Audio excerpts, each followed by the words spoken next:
The last time SU had two receivers catch for more than 80 yards was last year against Missouri, when Marcus Sales and Alec Lemon combined for over 300 yards.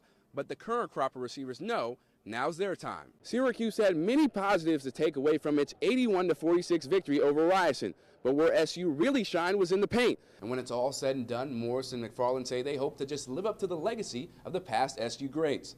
Reporting from the Manly football wing, Chris Williamson, Citrus TV.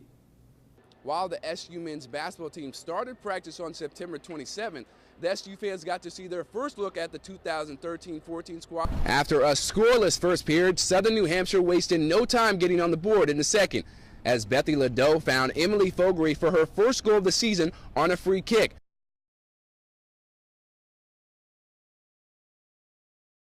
Welcome to the Le Moyne Sports Network. Chris Williams here alongside Gina Castelli. And Le Moyne Dolphins are off to their best start in a couple of years. They have 2 wins in their first regular season since 2008, 2009.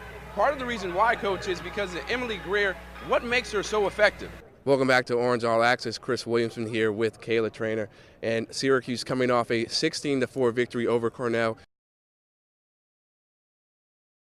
Welcome to CC Construction, where we try to fix up this SU squad, and after a 56-0 loss, a lot of glaring holes for the SU team.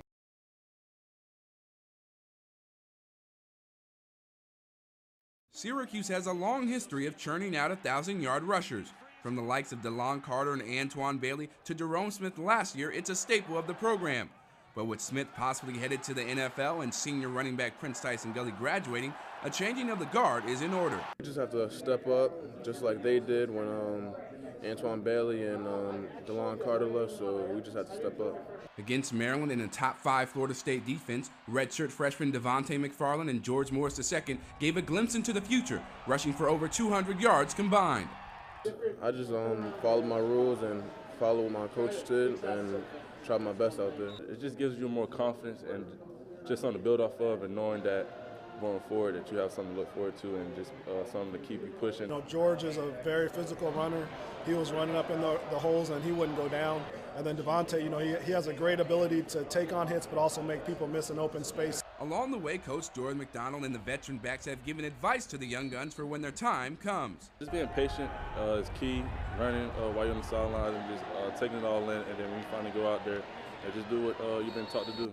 You know, we've said for a long time that we feel like we have 2 really good young running backs, and they just keep proving that once they continue to grow and continue to develop, they're going to be really good. And when it's all said and done, Morris and McFarland say they hope to just live up to the legacy of the past SU greats. Reporting from the Manly football wing, Chris Williamson, Citrus TV. Hey everybody, I'm Chris Williamson, one of the many campus correspondents for AOL.com during its coverage of the men's basketball tournament this year. Right now we're here at Syracuse University, where the Orange are up in Buffalo, set to take on 14-seeded Western Michigan in its second round game. Now, for those fans that could not make the drive up to Buffalo, you can be sure that this place will be rocking. The local bar scene, Fagans, Chucks, you name it, this place will be rocking with the SU faithful so dedicated to their basketball fans. And that's my cue to get off the screen and let's see how these fans are feeling about this year's tournament and SU's chances to go far in the tournament.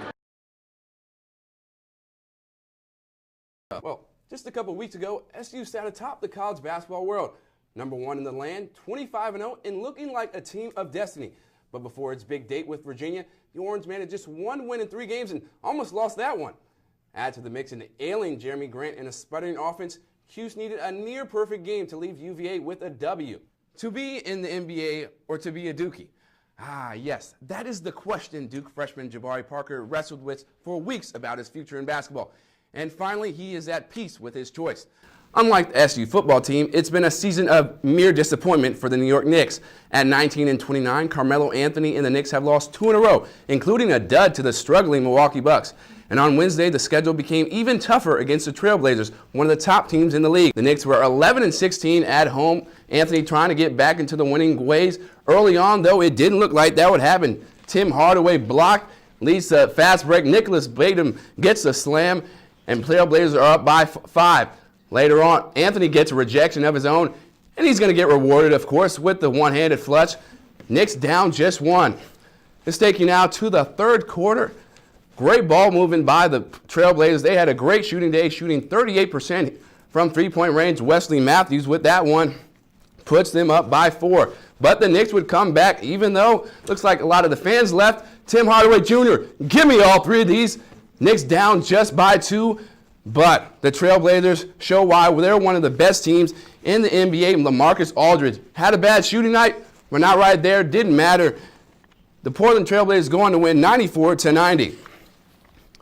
Let's head out west now. LeBron James and Chris Paul, longtime friends, playing around before the game. But in the game, all work. Who's your daddy, DeAndre Jordan? Miami up 6. Take another look. The strong move by the monster LeBron James. But the Clippers would respond.